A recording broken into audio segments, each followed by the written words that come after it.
ఒక తండ్రి తన బిడ్డతో మాట్లాడటం మానేశాడు.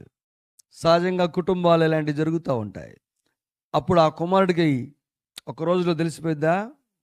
2 రోజులు తెలుస్తుందా? ఆ కుమారుడు తాను ఎంత దూరం అయ్యాడో, ఏమి కోల్పోతున్నాడో తన మదికి వచ్చే వరకు తండ్రి తనను అవాయిడ్ చేస్తున్న సంగతి అర్థం కాదు. ఒక తల్లి తన కుమార్తెకు లేకుంటే తన కుమారుడికి ప్లేట్లో భోజనం వడ్డించి అక్కడ పెట్టేసి వెళ్ళిపోతుంది. మాట్లాడట్లా, పలకరించట్లా.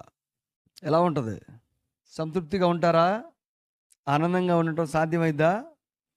అందుచేత మానవ సంబంధాల్లోనే దగ్గరే ఉండి ఎప్పుడు అనుబంధాన్ని కలిగి ఉన్నవారు అనుబంధాన్ని కనపరచకుండా కేవలము బాధ్యతలు మాత్రమే జరిగిస్తూ ఉంటే అది భరించలేనంత భారమైంది.